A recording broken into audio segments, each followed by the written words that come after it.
First of all, I would like to welcome you all to this webinar. My name is Shannon Turner. I'm the Executive Director of the Public Health Association of BC. It's my privilege to greet you today from the territory of the Lekwungen-speaking people, the Songhees and Esquimalt First Nations, on whose territory I live and work and play. And I'm profoundly grateful for the privilege of being here. I want to share with you that my pronouns are she, her, and elle, and I am very, very excited to be introducing what we were privileged to hear at our conference last year on planetary health and well-being societies, the Trevor Hancock Lecture. And so without further ado, let me introduce Trevor Hancock. He is a doctor. He is well known to many of you as a significant activist and educator and knowledge mobilizer around environmental determinants of health. I've known him for almost 40 years. He was the founder of the Green Party of Canada. Some of you may not know that. And also the founder of CAPE, Canadian Association for Physicians of the Environment. But more than that, he has been an extraordinarily dedicated collaborator, and he has worked with networks around the globe to preserve and protect our planet. He has worked in public health. He's been a fierce proponent of core functions for public health. He's examined the evidence for the work that we do in public health and been a key voice in collaboration on research seeking to examine public health infrastructure and capacity. These are just a few of the activities that Trevor's been involved in. But what I really want to recognize today is the leadership that Trevor has shown valiantly in the face of critics and opposition for many, many years around the importance of preserving and protecting Mother Earth. At the conference, we had a presentation from Sage Lessert, and she talked about planetary health, and she talked about Earth as our first mother. And this was such a profound experience. And it raised for all of us the appreciation and awareness of the relationship that we have with Mother Earth and the significance of it in all of our lives. There is no human being that can be distinct or separate from the planet they live on. And so Trevor's work has helped to raise the profile of this discourse across the globe, and in particular in Canada. And we're profoundly grateful to him for his labor, his love, his compassion, and his service. And so we named a lecture in his honor to be part of our annual series at our conferences. And the first person to give the lecture is Dr. Tim Takaro. So Trevor, let me pass it over to you for a lovely introduction of our guest today. Thank you. Well, thank you, Shannon, and good morning, or in some cases, perhaps good afternoon, everybody.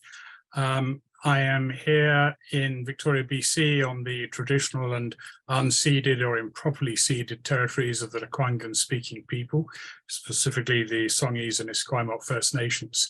And it's a great pleasure to be here. And thank you for well, first of all, thank you for naming a lecture in my honor. I am honored by it. And I'm particularly pleased that that I didn't have to wait till I was dead to have a lecture named in my honor. That was very nice to do. And when we were organizing the conference, I was talking with Shannon about who should give this lecture. And I immediately suggested Tim Takaro, my friend and colleague.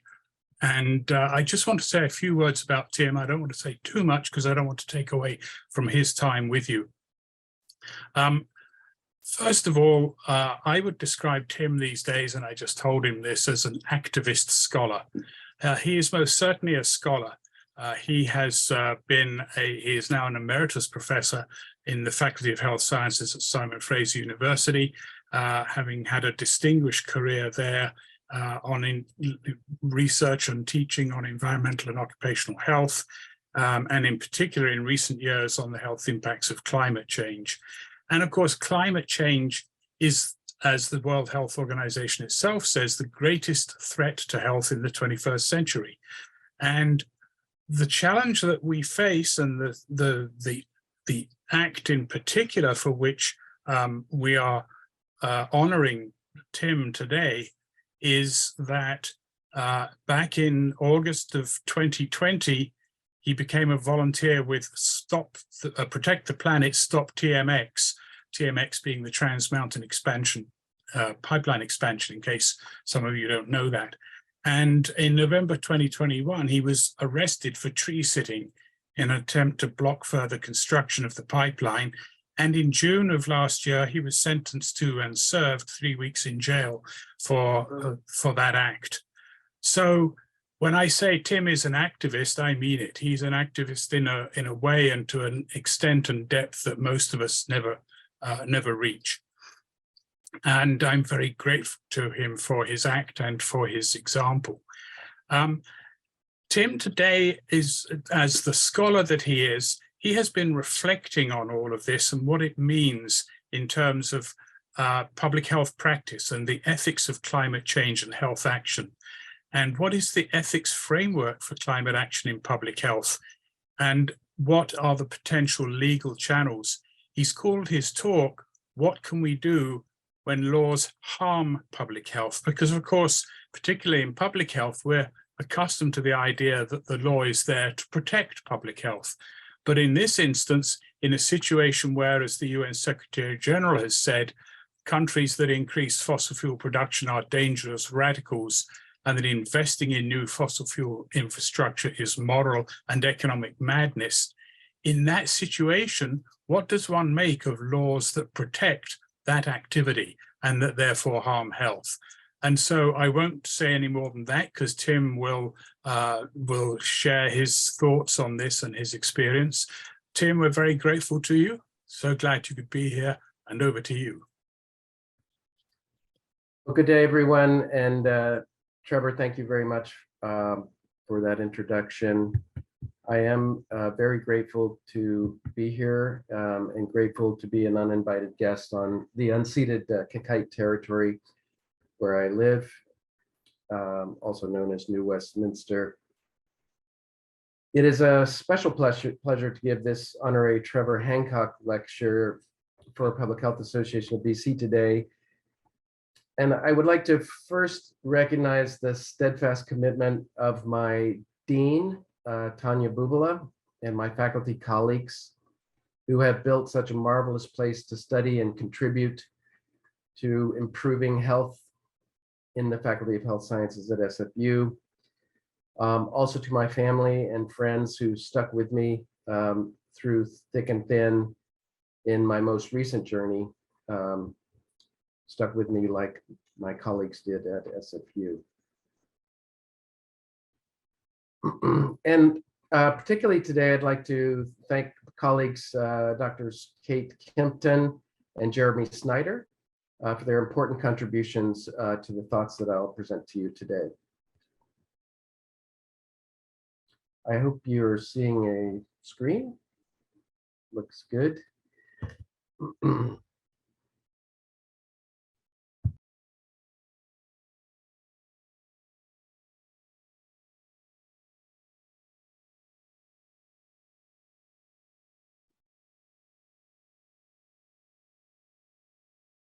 Tim, you've gone on mute.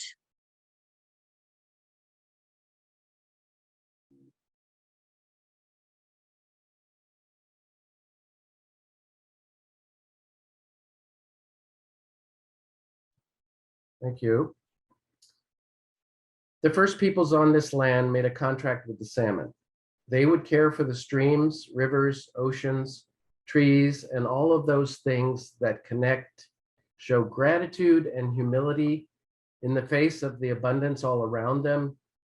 And in return, the salmon would allow themselves to be fished at the same time every year. The heads and the bones are ceremoniously returned to the waters in thanks. It is a reciprocal relationship. Their technology of fish wares and traps would have permitted them to take many more fish in each run, but they did not. In 175 years, the settlers have nearly wiped out the salmon. We have so much to learn.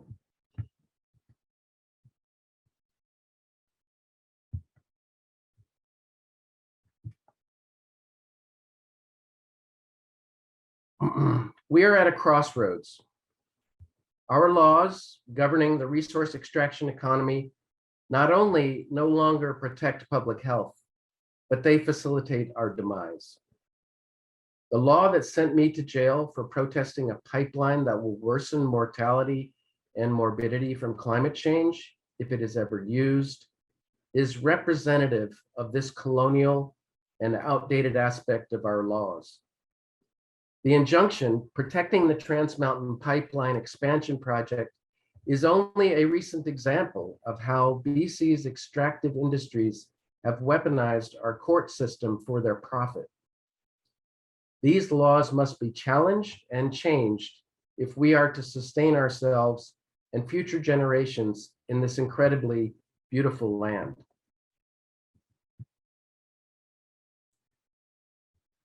Nonviolent civil disobedience is one way, but it is not the only way.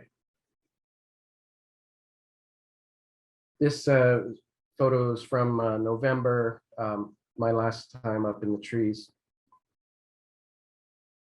It's a legal sit, actually.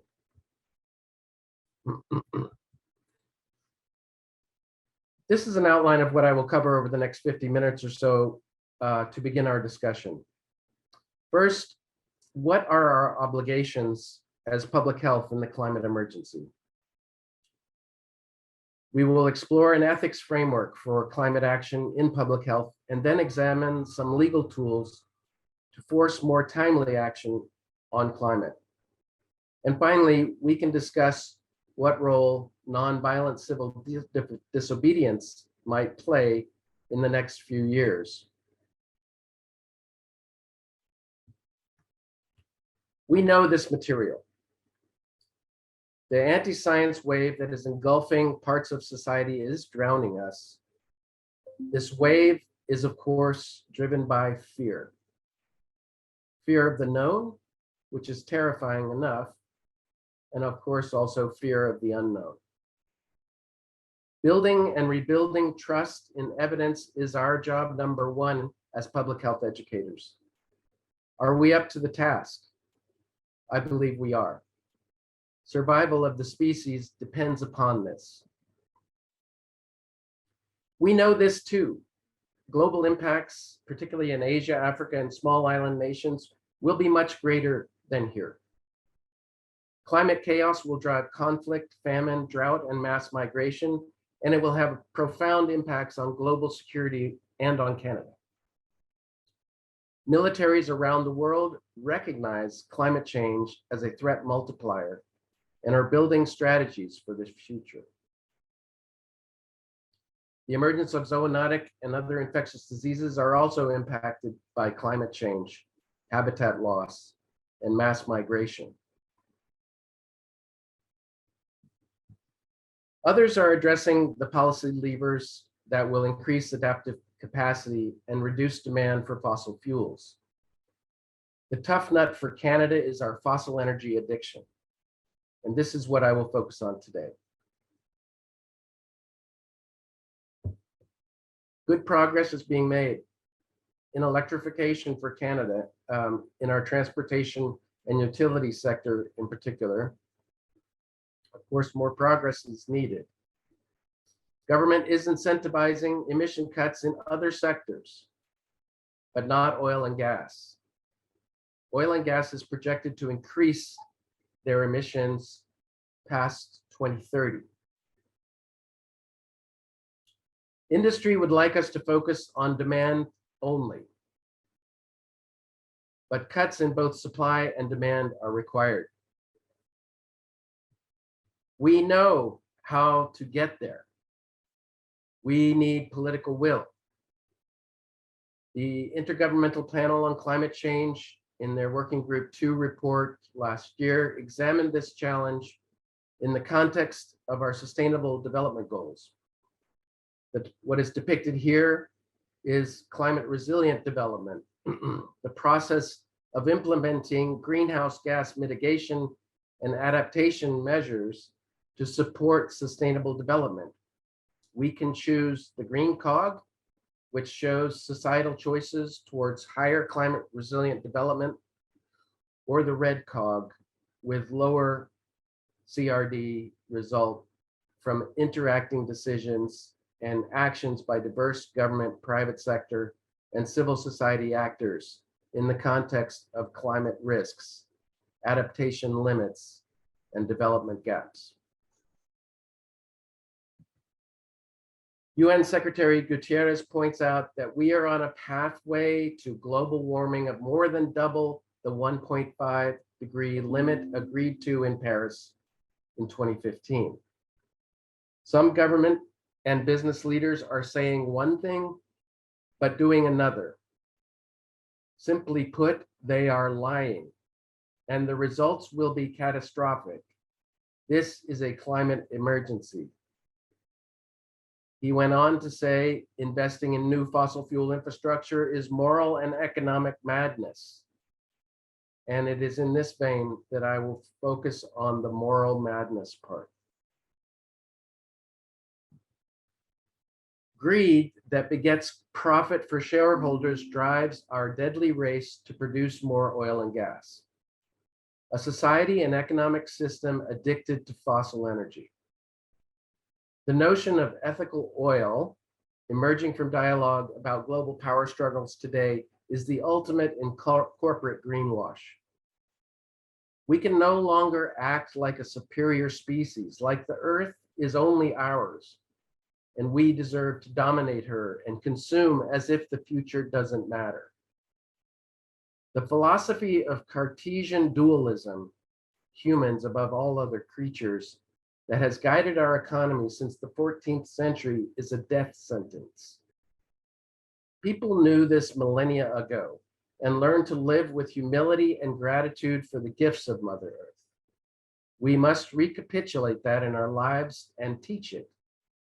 This relearning of sustainable reciprocal relationships needs to sweep through the tables of power, our board of governors, our legislatures, councils, and corporate boards, so that future generations are put ahead of today's profits.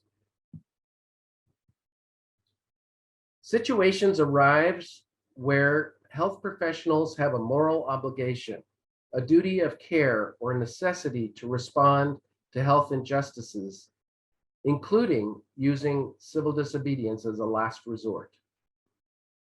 Today, we see that action on climate change is required to protect public health. This is well accepted. Canada has largely stalled out, however, on reducing our greenhouse gas emissions, despite this action imperative. Municipalities and nations across the globe, including ours, have declared climate emergencies, but emissions are not falling fast enough to meet the goals we promised in Paris in 2015. Climate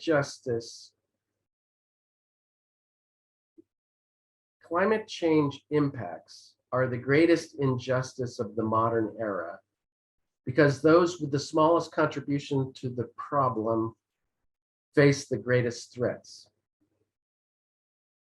The road out of this morass can be daunting, but we have great guides from our ancestors. Indeed, we stand on the shoulders of giants in previous movements for justice. And as Martin Luther King noted, we must walk on in the days ahead with an audacious faith in the future.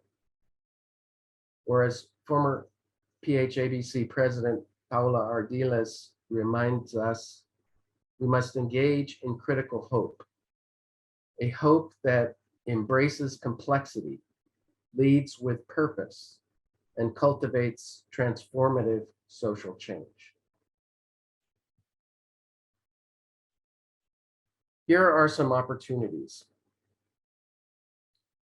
There are a few ways to move against the massive inertia of our fossil fuel past with bold law and policy for the future that our children's children may one day thank us for. Here is my list for today. Unfortunately, there's not time to go into details on all of these. It would require a workshop, which we have talked about at PHADC. But good information is available online for the ones I will only mention today. And we can, of course, get into these further in the discussion period. First, we can legally compel industries to account for costs of operations, costs to the planet and future generations. This would, for example, build on the Dutch Supreme Court success, which I will discuss briefly. We can use carbon tax, including with this, the social cost of carbon. We can support campaigns like the Sue Big Oil campaign that's made in BC. At the end of last year, Canada's Competition Bureau said they will hear a $10 million complaint from the Canadian Association of Physicians for the Environment and Canadian Association of Nurses for the Environment against the Canadian Gas Association for greenwashing in their advertising. We can call for a ban of all advertising for fossil energy use and emissions increases. This would get the attention of the oil and gas industry. We can advance stronger fossil emissions reduction legislation. Current federal climate plan and Clean BC does not adequately address fossil energy. The focus is more on adaptation and reducing the demand for energy, which is noble, but it is not enough.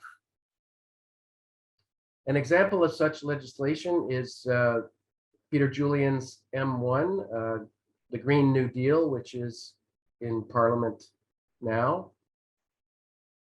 We can defend future generations using human rights tribunals. The Philippines Human Rights Tribunal determined in 2019 that dozens of fossil energy companies, including all the majors, quote, have a clear moral responsibility for causing climate change. This, in the case of the Philippines, the climate change that drove the death and destruction of Typhoon Haiyan.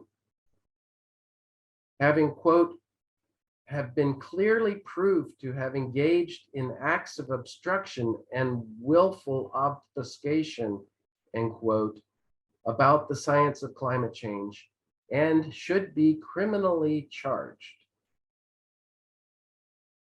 That's the Filipino Human Rights Tribunal. Finally, the Fossil Fuel Non-Proliferation Treaty, which got major play at COP27 in Egypt, is signed by over 70 municipalities, 10 of which I'm proud to say are in British Columbia, and several countries, including the entire European Union and the Vatican.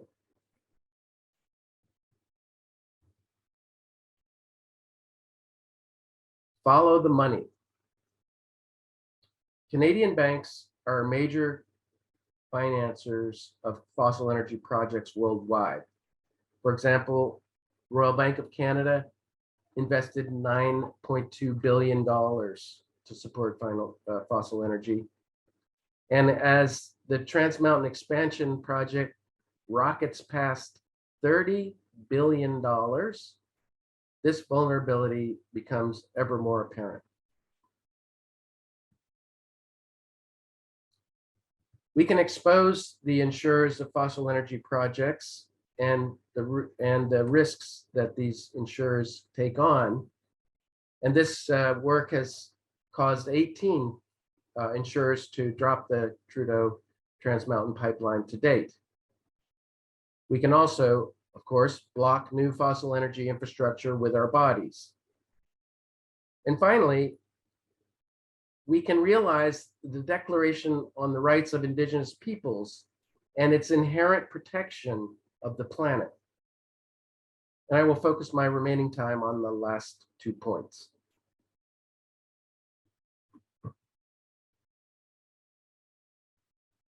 Recall this realization by the Lancet editors in 2015 that Trevor referred to. The effects of climate change are being felt today, and future generations and future projections represent an unacceptably high and potentially catastrophic risk to human health, i.e. significant harm to public. Achieving a decarbonized global economy and securing the health effects it offers is no longer primarily a technical or economic question. It is now a political one. I've been learning a lot about this in the legal system over the past several years. This has been both a good thing and a bad thing. Sitting in my jail cell reminded me of one of those early days as a first-year resident in medicine when I realized just how much I have to learn. But I've been inspired by many legal minds. Recently, for example, the Good Law Project of the United Kingdom that has gathered hundreds of signatures from legal experts on the legality of the behavior by fossil energy interests that extends and worsens the climate emergency.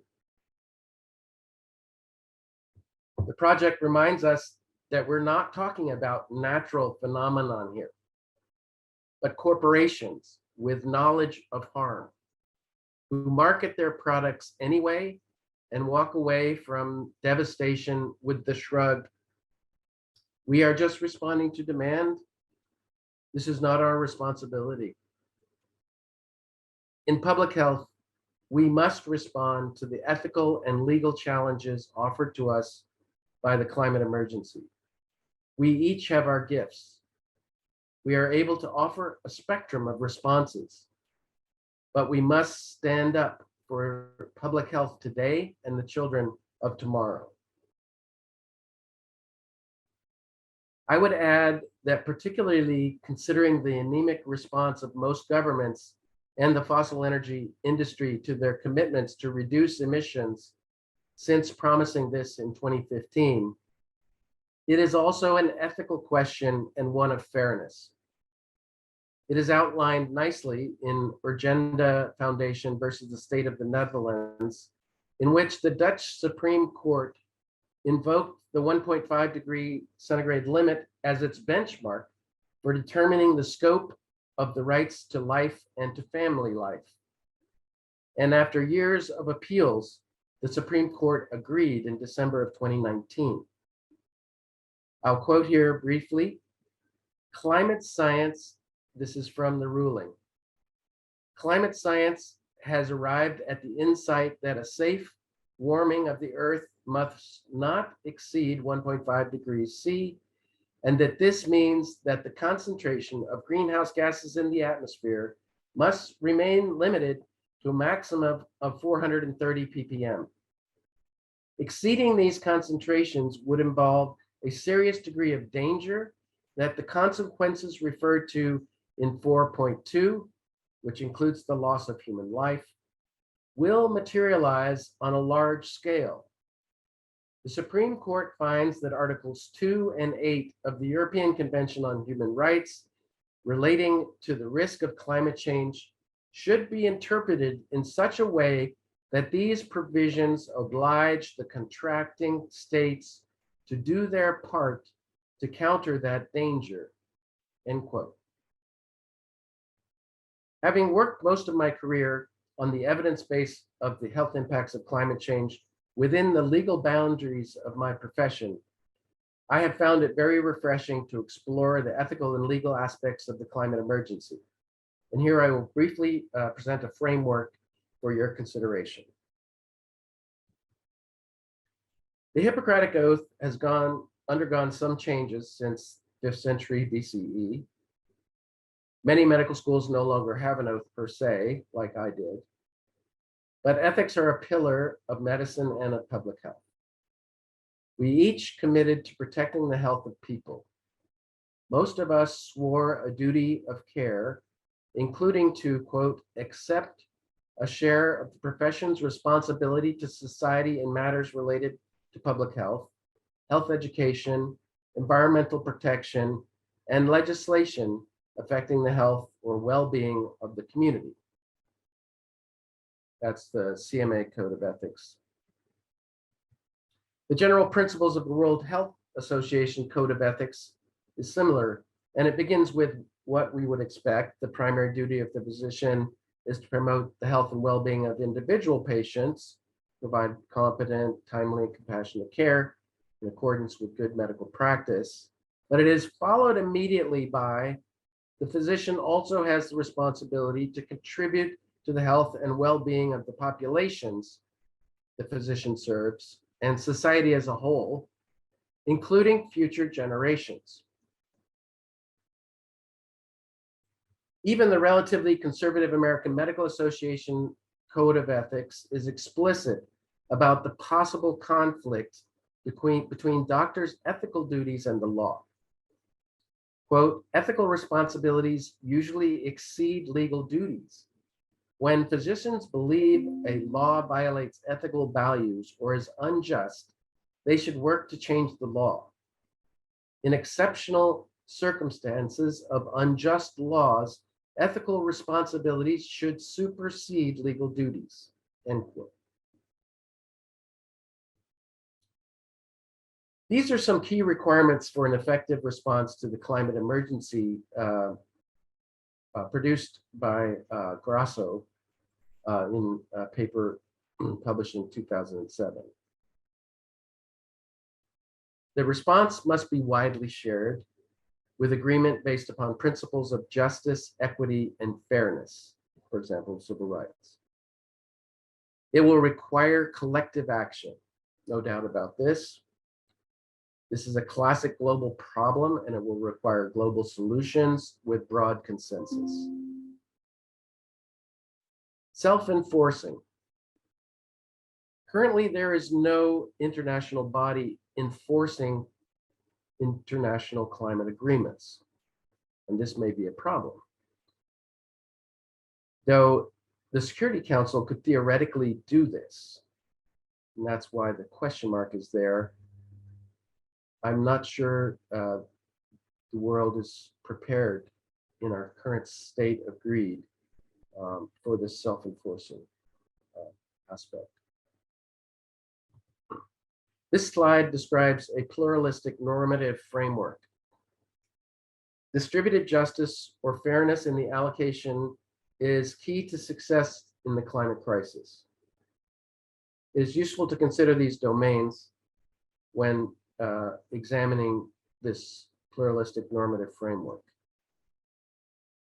I'm going to focus on mitigation because frankly, that's where we have the most discordance in Canada, but many of the same principles apply to adaptation.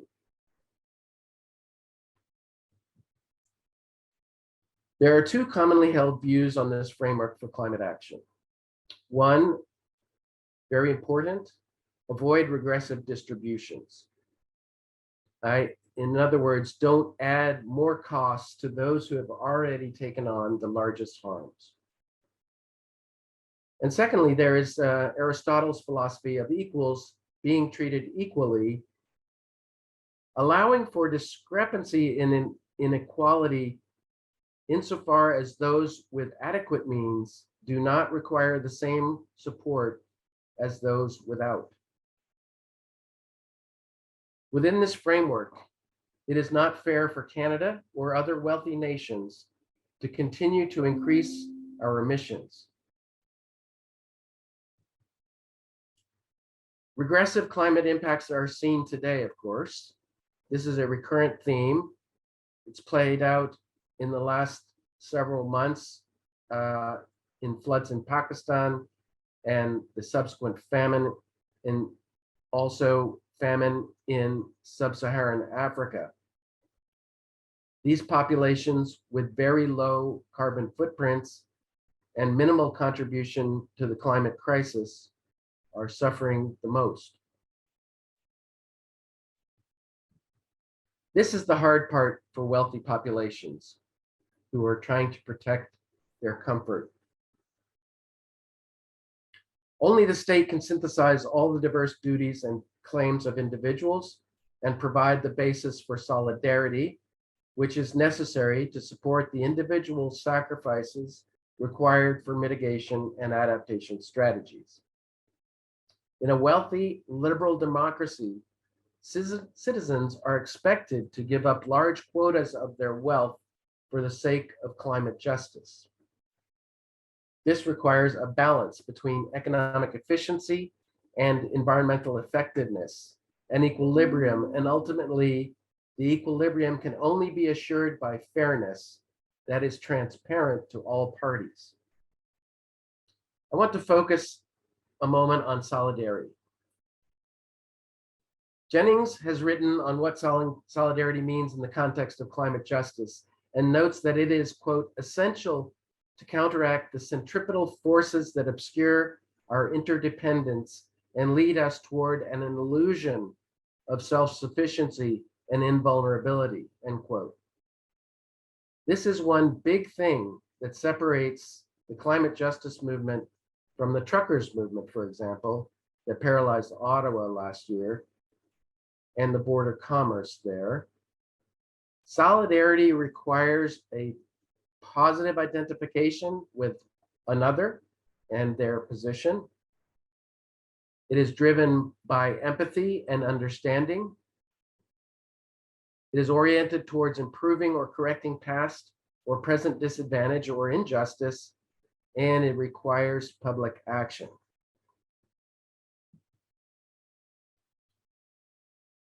So how does this relate to climate change mitigation? Well, with equal allocation, we would all have the same carbon budgets to spend annually. The primary question that the Conference of the Parties in COP27 addressed last November is how to correct these allocations to make them fair on a global scale in the way that Aristotle taught us.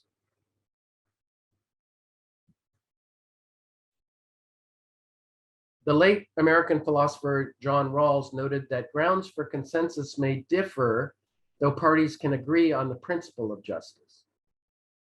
This principle is foundational to all the recent Committee of the Parties of the UN and is part of the COP27's call for action on loss and damage.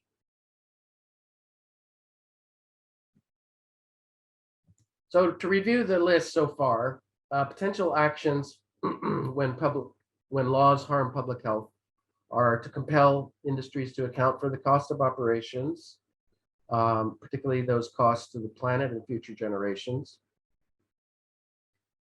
Advance stronger fossil emission reduction legislation, strengthen those that are there.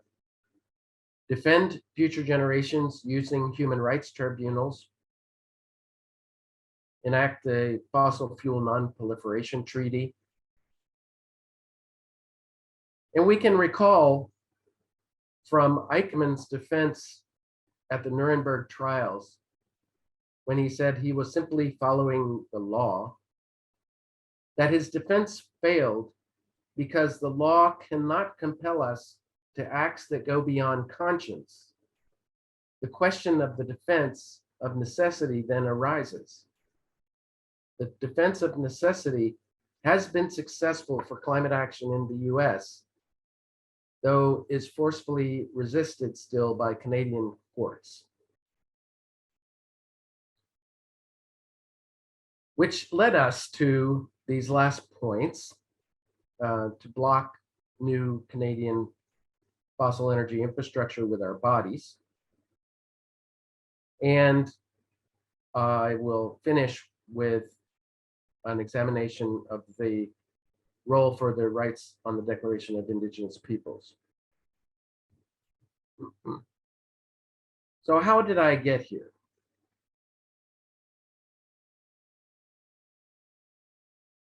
The Trans Mountain Pipeline was authorized by Canada the day following the passage of a parliamentary declaration of a national climate emergency. The approval process was flawed from the start, with disregard for Indigenous rights and health risks. The oil and gas sector, responsible for more than half of Canada's greenhouse gas emissions, but climate considerations were not allowed during the review of the project. those downstream emissions could not be considered. We submitted 2 large reports outlining the needs for independent cumulative health impacts assessment. We got the backing of the Health Officers Council of BC for this demand, but it was to no avail. I was at the end of my rope. We stand on the shoulders of giants. There is no doubt about the profound injustice that climate crisis embodies. Those who contributed the least to the problem will suffer the most, and they already are. While those most responsible are using their wealth to insulate themselves from the worst ravages of the crisis, contributing to the inequities, while wreaking record profits. I grew up in North Carolina at a time when the first Woolworths sit-ins provided a kickstart to the racial justice movement. Martin Luther King, John Lewis, Rosa Parks, and many Black leaders of the South inspired me, eventually leading me to examine direct action as a last resort to protecting the planet. MLK recognized that part of the power of nonviolent civil disobedience comes from accepting punishment for breaking the law, even when it is for the greater good. This is one of his quotes from the Birmingham jail. In no sense do I advocate evading or defying the law. That would lead to anarchy. One who breaks an unjust law must do so openly, lovingly, and with a willingness to accept the penalty. I submit that an individual who breaks a law that conscience tells him is unjust and who willingly accepts the penalty of imprisonment in order to arouse the conscience of the community over its injustice is in reality expressing the highest respect for the law. End quote. I am not alone. There are many examples of nonviolent civil disobedience by other scientists and many other citizens, including cases led by Extinction Rebellion in the United Kingdom. Lancet published this useful set of criteria for evaluating when nonviolent civil disobedience is justified. I would suggest to you that in the case of the Trans Mountain resistance, these have all been met, and I would be happy to discuss any of these at the end. Nonviolent civil disobedience is effective. As noted, the confrontational tactics of nonviolent civil disobedience and direct action have become more common. And here are some reasons beyond our frustrations with industry who have succeeded in weaponizing the courts. IPC concludes with high confidence that collective action connected to social movements plays a substantial role in pressuring governments to create new laws and policy for carbon emissions. Meta-analyses of social movements contesting fossil energy show nonviolent civil disobedience contributes to success above and beyond other tactics. How did I get here? Except we invoked a movement by building a coalition with Indigenous allies. We built our coalition with diverse community groups. We included everyone who would listen. We continued our blockade for 16 months. This large treehouse on the left was our so-called Hilton. Unfortunately, it didn't last that long. It was captured by the private police force of Trans Mountain. So we had to move upstream a bit. But a week later, we were back in the trees.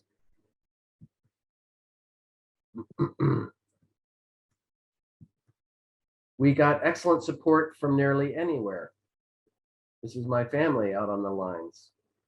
And our famous hummingbird, which stopped the pipeline construction in Burnaby for 4 months. The mighty hummingbird.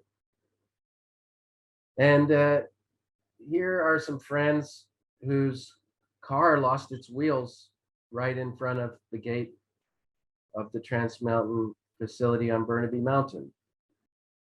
I still don't know how that happened. We connected with other blockades.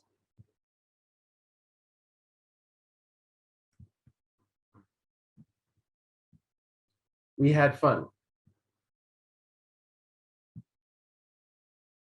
That is one of the famous T-Rexes up on the tractor. And one of our young artists who drew this picture of me in a tree, he titled it Salmon Talking to Tim in the Tree. Eventually, some of us were arrested and a few went to jail. That is my good friend, Catherine Hemling, on her way to spend her 80th birthday in jail.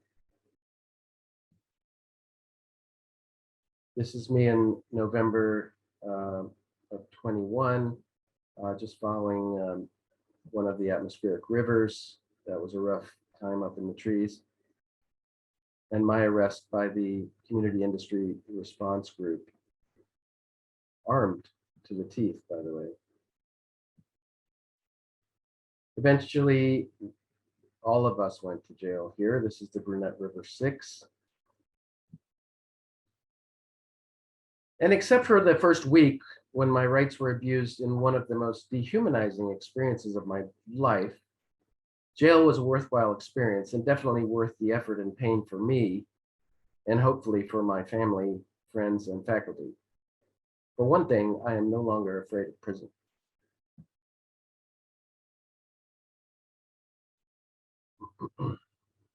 My final points are on Indigenous law, for which I'm very grateful for Dr. Kate Kempton's work and tutelage in this area. The government recognizes that Indigenous self-government and laws are critical to Canada's future.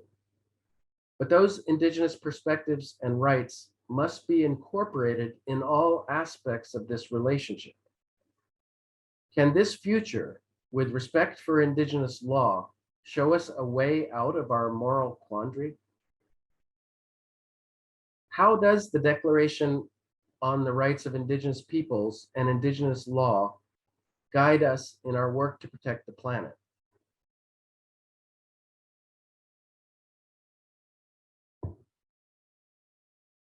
Recall that we are not talking about technical or economic barriers to the solutions required to steer ourselves away from the abyss of climate disaster. We have the wealth and the wisdom. To date, we have lacked the political will and leadership required. I agree with my colleague, Dr. Shannon Waters and Kate Kempton and others that a real commitment to Indigenous rights and laws could lead us out of our moral quandary and the denial we have about the climate emergency. To do this, we have to step beyond the current interpretation of colonial laws that puts protecting industry and profits before protecting people and the planet. Elder Albert Marshall and Dr. Shannon Waters reminded us back in our November meeting that Indigenous peoples have been living on these lands in sustaining societies since time out of mind.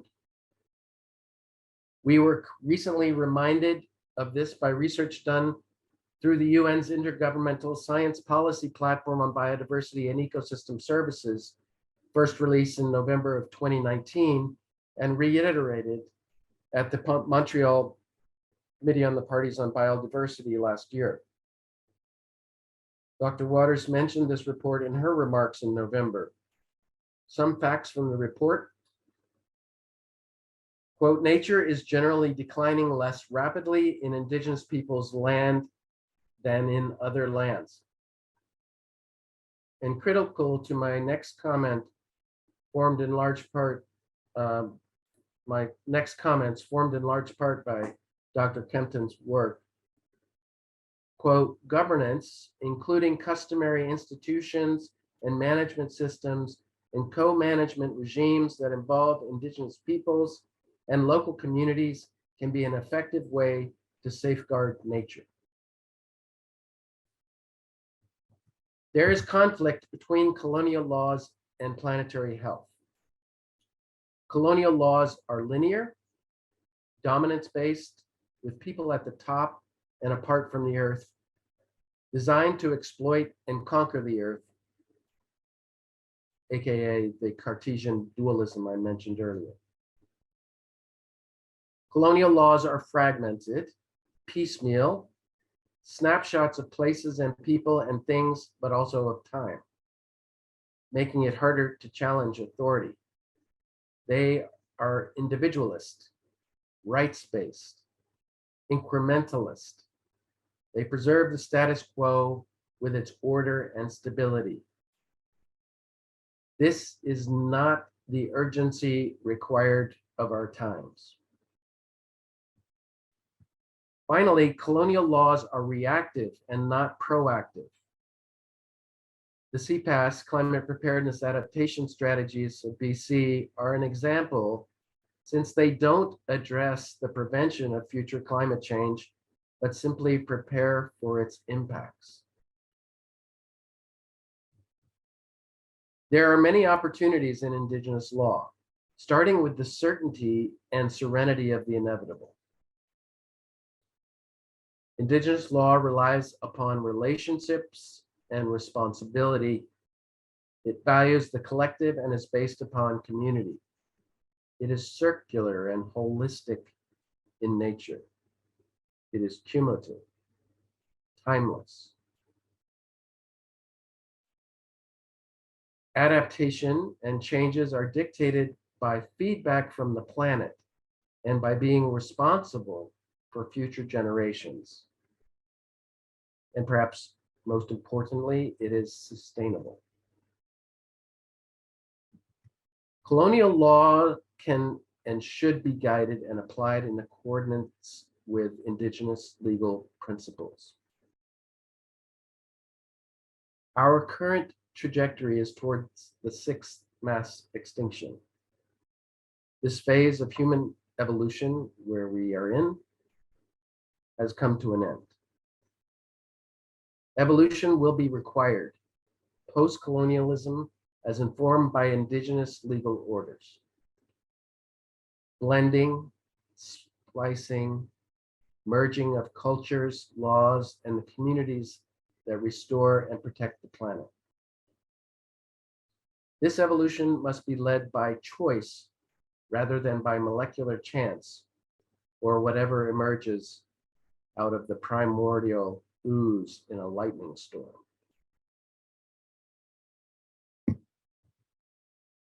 The BC Declaration on the Rights of Indigenous Peoples Act was passed in November of 2019 and establishes that the United Nations Declaration on the Rights of Indigenous Peoples is the province's framework for reconciliation. It was demanded by the Truth and Reconciliation Commission's calls to action. And now comes the work that we have to do with enabling legislation still to be written. I'll quickly review some of the fundamentals. In Section 3, in consultation and cooperation with Indigenous peoples in British Columbia, the government must take all measures necessary to ensure the laws of British Columbia are consistent with the Declaration. Each agent of the law can apply it following Indigenous legal principles. If so applied, healing occurs. If applied persistently, more healing will occur, and there is no failure unless and until one gives up. So don't give up.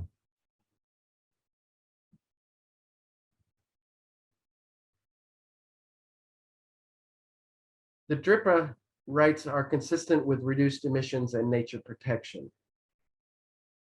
Indigenous peoples and individuals have the right not to be subjected to forced assimilation or destruction of their culture. States shall provide effective mechanisms for prevention and redress for any action which has the aim or effect of depriving them of their integrity as distinct people or their cultures, values, or ethnic identities. Any action which has the aim or effect of dispossessing them of their lands, territories, or resources is also against the law. DRIPA rights are consistent with reduced emissions and nature protection through Article 18. States shall cooperate in good faith with the Indigenous peoples concerned through their own representative institutions in order to obtain their free, prior, and informed consent before adopting and implementing legislative or administrative measures that may affect them. And in Article 24, Indigenous peoples have the right to determine and develop priorities and strategies for exercising their rights in development.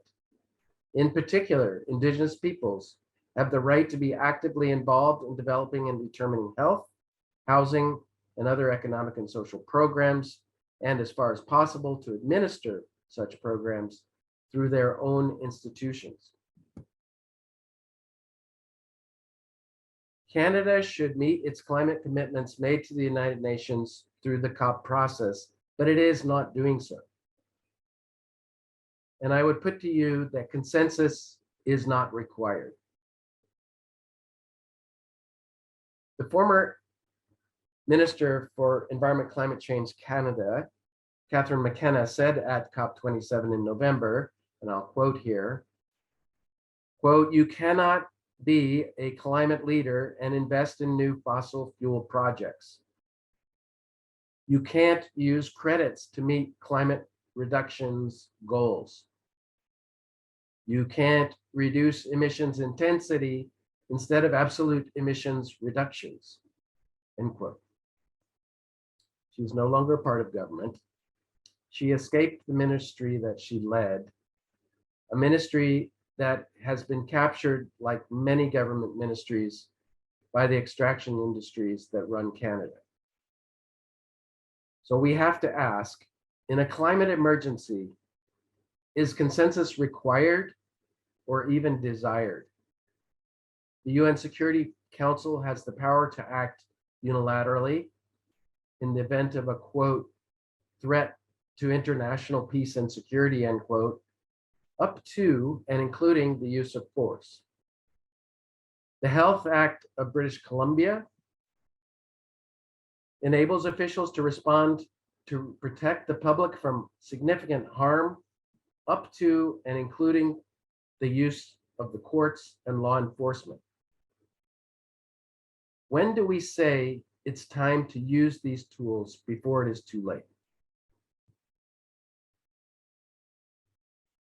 We are in a pandemic of denial on the urgency of climate change. Compounding this fact is the fact that we are living at a time when moral authority lies beyond the present day judicial system.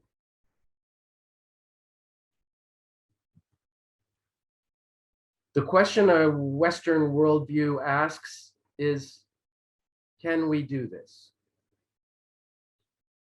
The question an enlightened and Indigenous worldview asks, can we afford not to do this? Thank you for your attention, and I look forward to our discussion.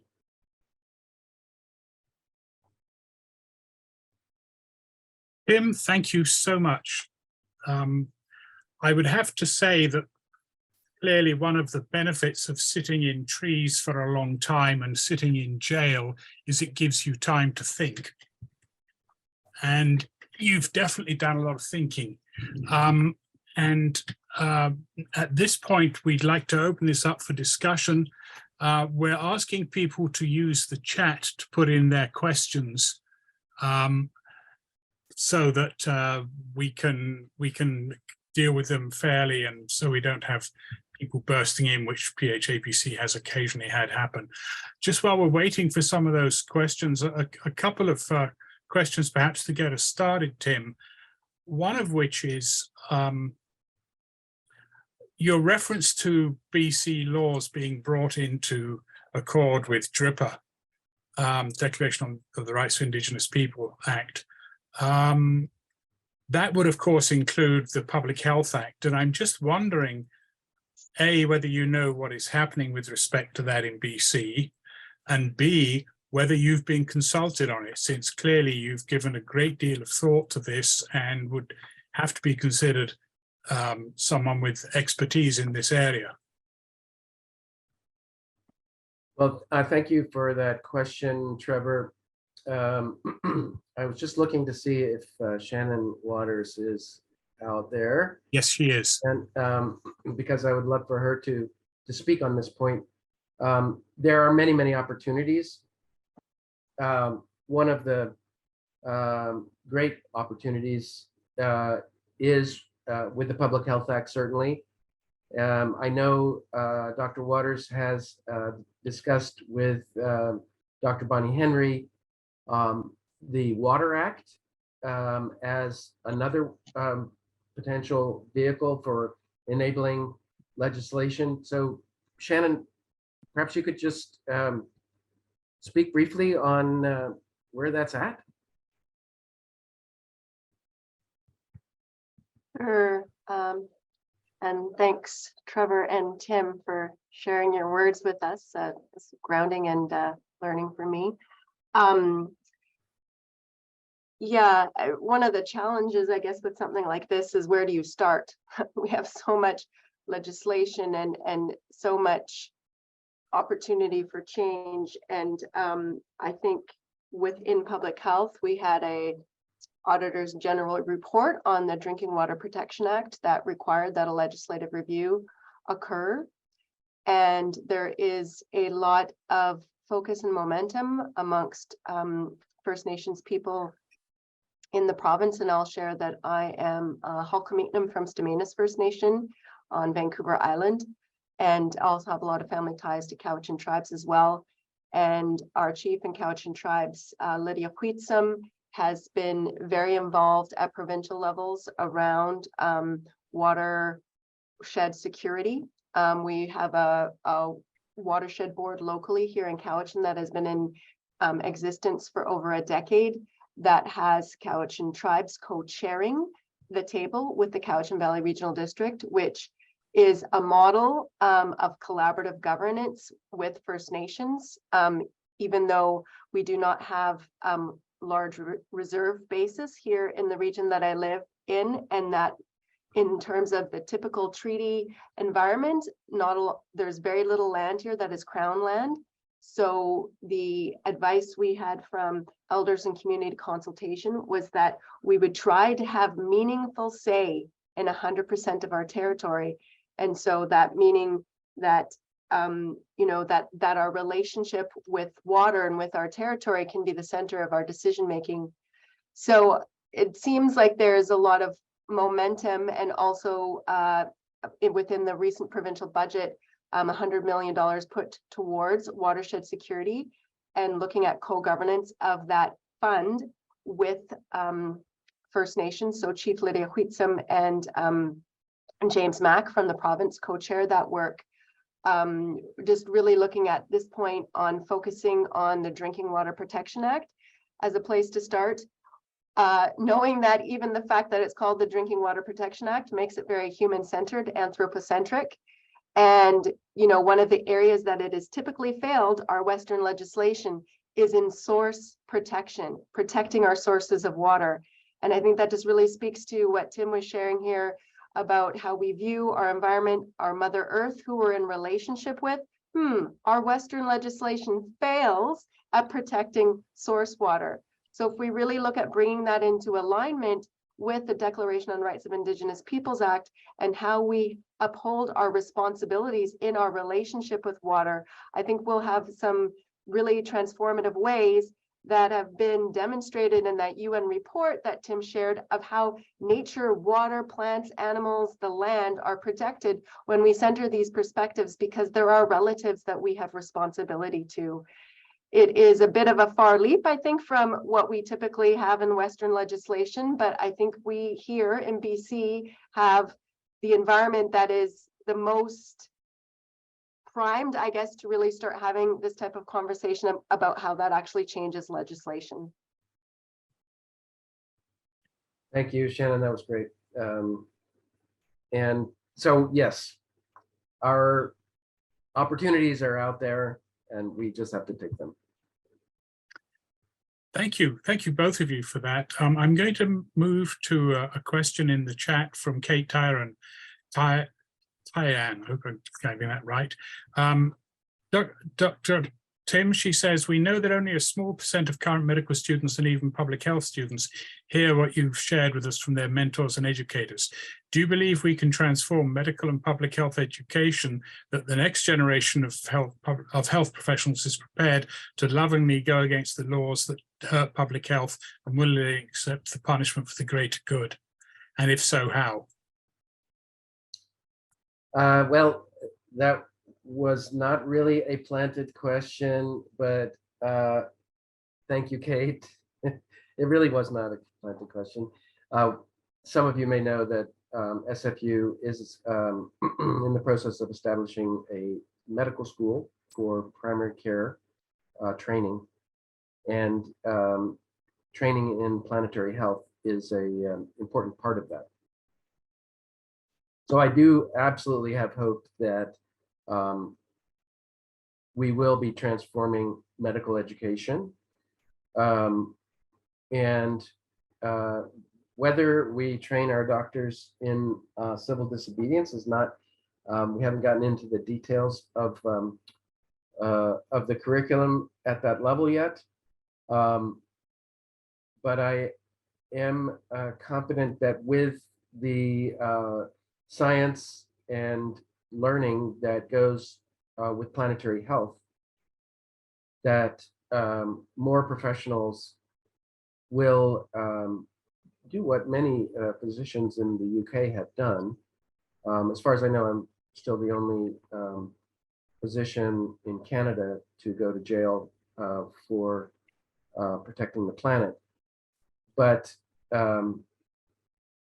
once a person is understanding of their relationship to the planet and the threats to the planet,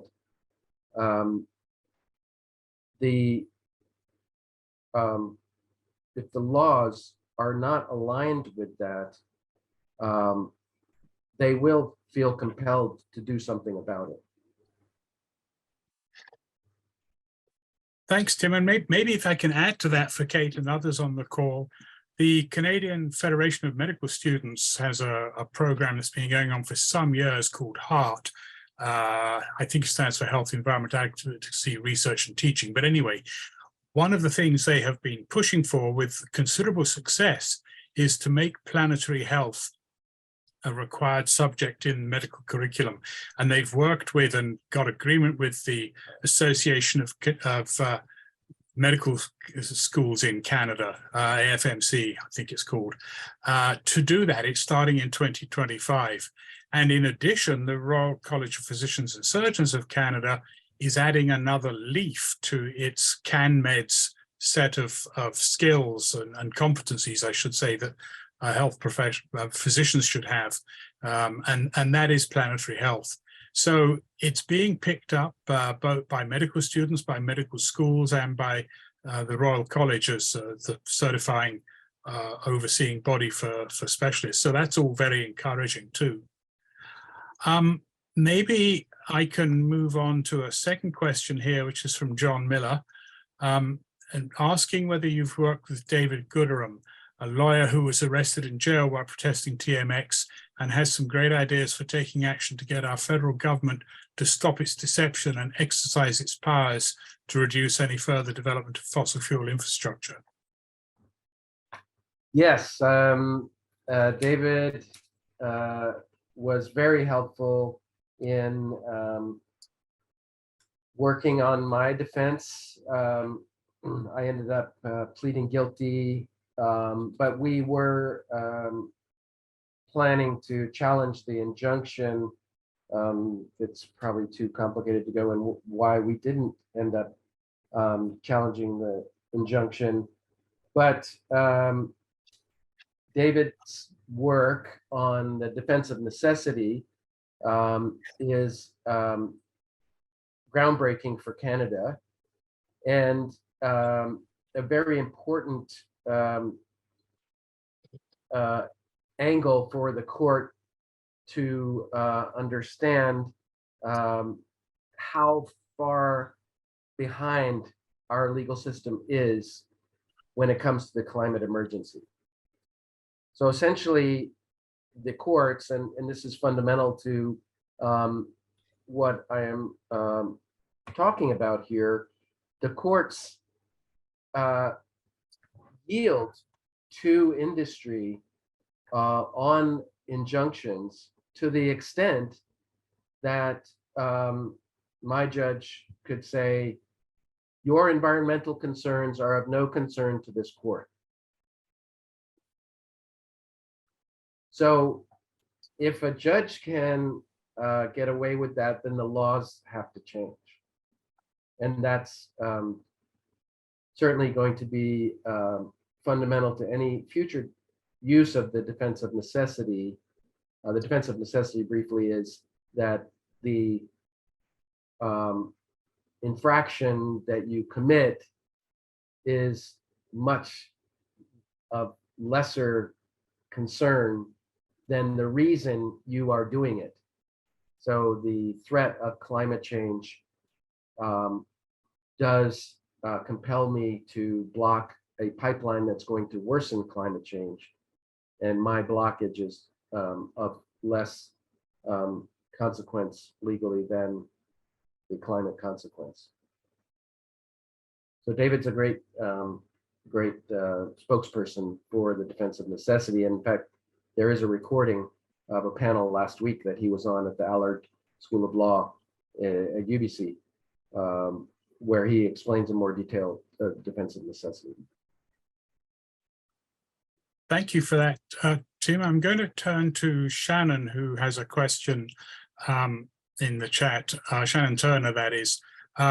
Do you have a comment on how youth mental health at SFU in particular has been impacted by the overall climate crisis and the resistance to TMX?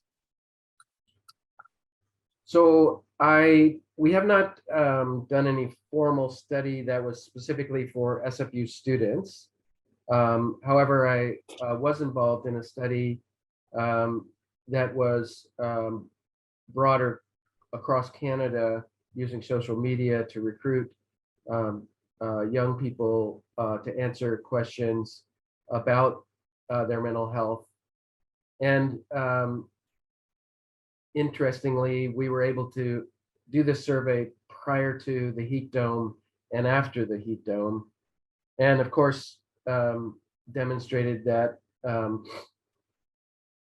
people up to 80% of young people did feel like climate change was affecting their mental health.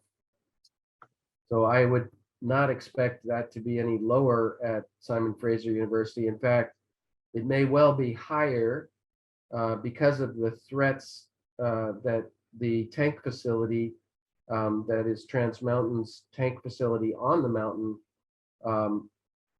provides to the mountain in terms of fire risk.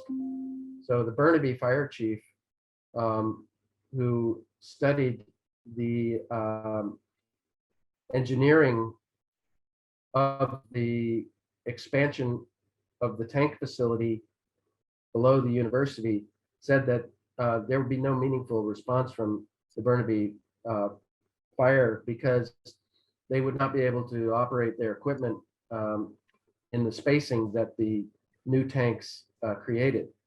And they, in fact, Trans Mountain violated the Burnaby bylaws in their construction knowingly. So SFU students should perhaps be even more afraid than students without that specific threat to the university. As everyone knows, our Augusts and Septembers now are extremely dry. And the fire chief says that were a fire to start on the mountain, that their worst case scenario is that the entire mountain burns because of all the fuel that is there, both natural fuel and fuel from the tar sands. Okay, thank you. I'm going to turn to another question. I'm just looking at the time. We've still got about 10 minutes, so we're fine on time here. This is a question from Ruth and Tim. I'm not sure exactly who Ruth and Tim would be there. Don't have surname. One of them writes, I noticed that your choice to engage in nonviolent civil disobedience more or less coincided with your retirement. Engaging in this involves a significant investment in time in court and in jail and potentially money and possibly future impacts on job prospects, travel, etc. Do you see a particular role for elders versus youth in engaging in this strategy? Good question. Thank you for the question, Ruth Walmsley and Tim Bartu. It's an important question. I'm a very privileged person.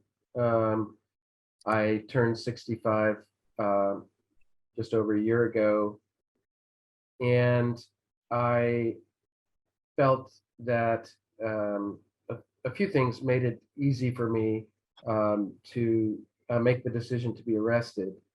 One thing is was pretty sure I wanted to retire at 65 anyway. I want to make space at the university for young minds and young hearts.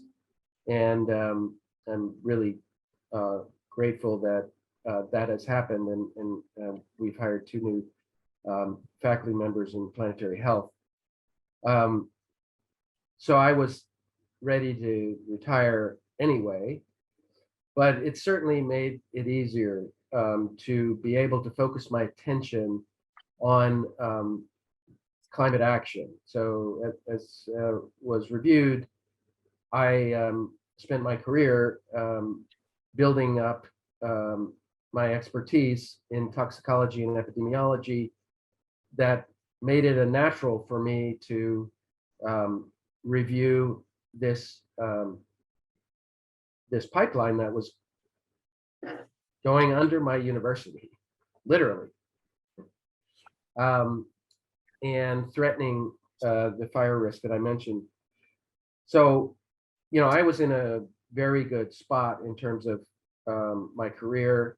I knew that I had the support of my dean, which is why I opened my talk with that acknowledgement, and the support of my colleagues, which is a testament in these times for people to step out like that.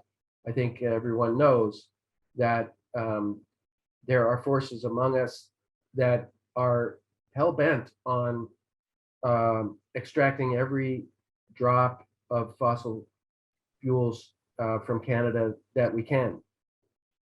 So it is courageous to stand up at any age to that and speak truth to power. With regards to the consequences for an older person versus consequences for a younger person, they are clearly greater for the younger person who will answer on any government questionnaire, basically, have you ever been arrested? And that will open up a whole can of worms in many cases, depending upon the openness of the institution to which they're applying. So yes, I was in a privileged position. It was relatively easy for me to do what I did, and it is much harder on younger people.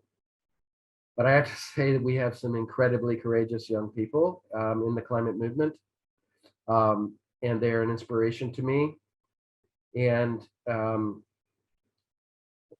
history will absolve them, and if they do step out of legal means, and I do feel like history will absolve me as well.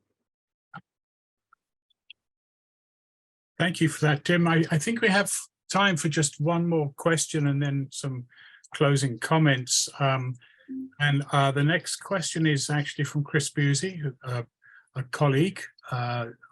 Tim, he says, we all owe you a debt of gratitude for your leadership and courage. I wonder if you could reflect on the term civil disobedience, since, as you rightly point out, there's nothing civil about the status quo of oil and gas profiteering while downloading the greatest risks and impacts on populations already suffering the worst impacts of climate change. How much of changing this discourse will be in doing the training work that Kate has alluded to versus other potentially more immediate points of action you hinted at in your presentation? In short, what recommendations would you give us for action in terms of balancing the immediate and longer term intergenerational need in this space for building a truly civil discourse? So what recommendations would you give us for action in the immediate and the longer term? Well, for one, thanks, Chris. For one thing, I have tried to stop using civil disobedience, and I notice now that in my notes I do still have it in sections. I'm much more ready to use nonviolent direct action as the moniker for the type of work that I've been doing, and all of Protect the Planet, Stop TMX has been doing. I think it's a mix, and I hesitate to try to find this slide, but maybe I will find a slide, because we each have different gifts to give with regards to our actions. So, and I am going to be able to do this better than I thought. And so you should approach this question with, what are your gifts? And so there is all the stuff that you're good at. We know what needs to be done. I don't think there's any question about that. But the other parts are more personal. So what feeds your soul? What motivates you to do something that is uncomfortable and is risky? And so which actions should we be doing? All of them. But not everyone can do all of them, of course. So you should pick your place within this rubric for your action. And of course, this will evolve over time. There are different times in your career where you have different gifts. And there are different times when you are able to take more risks. So I think all of the actions that I outlined today and many more, and of course the Declaration on the Rights of Indigenous Peoples enabling legislation is probably career-long challenge for planetary health. All of these actions need to be taken. I'm suffering from this problem of urgency. I know that we have to turn off the spigot. We can't be increasing emissions anymore. we have to go the other direction. So increasing emissions is untenable. And that's why I was in a privileged position to block with my body a infrastructure project which will increase emissions. I do think we need to target in Canada the oil and gas sector, because that is where our future emissions will be coming from, and that is immoral. Well, Tim, thank you so much. And thanks to all of you on the call. We really appreciate your presence. And Tim, we obviously appreciate your words and thoughts and the deep thought you've given to this and your principled and courageous acts. Just before we go, a couple of quick thoughts that people might think about. As Tim said, there's more than one way to approach this, and we focus very much, of course, on ethical and legal issues. But a couple of other things that to go back to some of the earlier parts of Tim's presentation. One of which is we really need to start treating the fossil fuel industry in exactly the same way we treated the tobacco industry, which means not accepting sponsorship, not accepting funds, not allowing advertising, all of the actions we took. And if you look at the way the fossil fuel industry acts, and it's very clear they have taken lessons from the tobacco industry on how to obfuscate science. So treating them as we treat tobacco.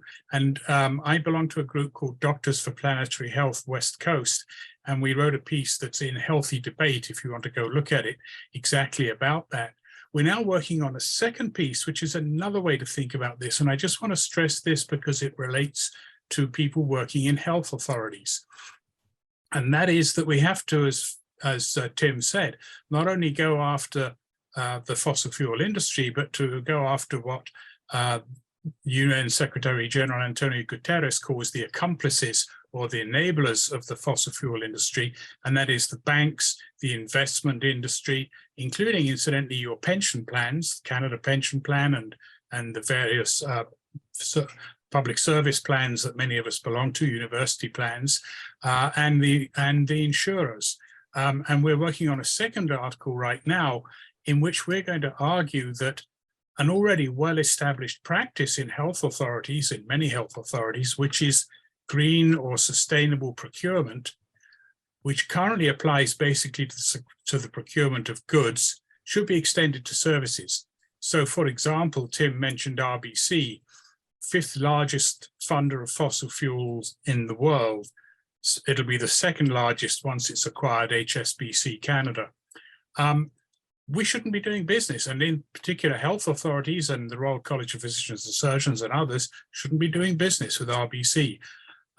The health authorities should be looking at, and other groups too, should be looking at where their pension plans are invested and pressuring the pension plans to divest from fossil fuels and shift their resources. So there's lots of ways that as a health sector, which is after all 1/8 of the GDP of Canada, could have a powerful impact.